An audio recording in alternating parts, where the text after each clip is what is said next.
Doutor, o senhor falou sobre Israel, vou aproveitar essa deixa. A gente viu que lá mais de 70% ou cerca de 70% da população, público-alvo, público adulto, já estão vacinados. E mesmo assim, o país tem visto recordes do número de casos da doença. Por que isso acontece? A vacinação não deveria frear esse avanço? Essa é uma ótima pergunta, Karina. E aí é o que a gente sempre coloca. Vamos dividir, vamos separar quais são os objetivos da vacina. A vacina, quando ela surgiu, quando tiveram os primeiros estudos que mostrava, por exemplo, para a Pfizer, 95% na redução de caso, nós estávamos falando do vírus nativo, do vírus original. Agora nós temos as variantes, tanto a variante Delta, que é a mais transmissível, quanto a nossa aqui, a variante Gama, que é a B1, elas aumentam a chance de transmissibilidade. Então, mesmo no ambiente em que você tem, como o exemplo citado de Israel, um número muito alto de pessoas vacinadas, essas pessoas podem se infectar e transmitir. Agora, qual é o objetivo mais importante das vacinas? Reduzir a chance de gravidade, diminuir o risco individual dessa pessoa precisar de hospitalização ou mesmo ir a óbito. E isso Israel mostrou que estava caindo o nível de anticorpos neutralizantes nos idosos, essas pessoas começaram a ser um pouquinho mais internadas e aumentou um pouco a taxa de óbito, aí com a terceira dose eles conseguiram frear esse tipo de desfecho que estava sendo dado pela variante Delta. É o que nós estamos fazendo finalmente agora no Brasil.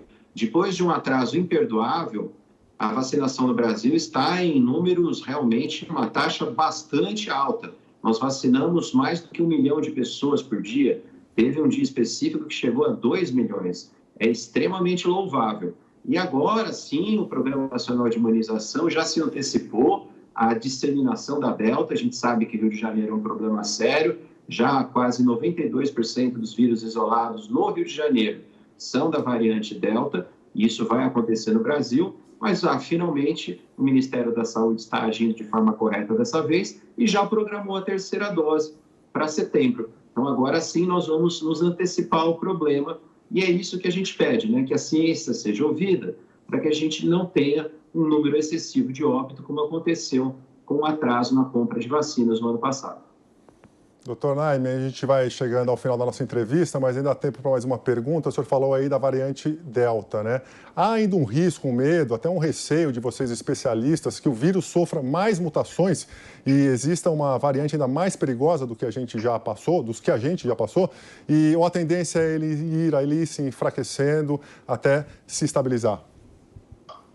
Exatamente, Gabriel, esse é o ponto. O nosso grande medo, né, é porque eu comparo muito com um jogo de futebol. Nós começamos a jogar contra a Covid sem conhecer o time e o time adversário estava realmente nos atacando muito. Aí a gente conseguiu fazer um reforço na defesa, que foram as vacinas, e eles colocaram um atacante novo que a gente não conhecia, que eram essas variantes. E agora a gente está reforçando a defesa de novo com a terceira dose, por exemplo, para idosos.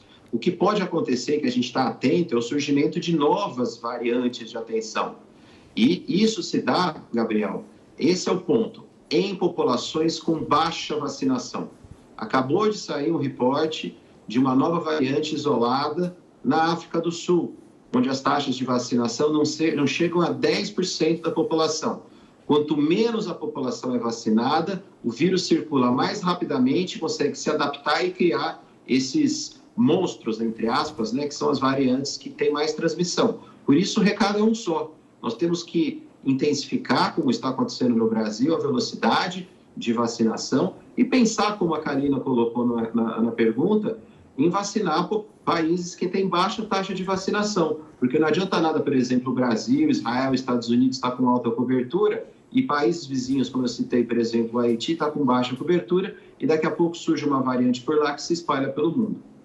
É isso, conversamos com Alexandre Naime, chefe de infectologia da Unesp. Doutor, mais uma vez, obrigada pela participação no Jovem Pan. Agora, ótima semana para o senhor.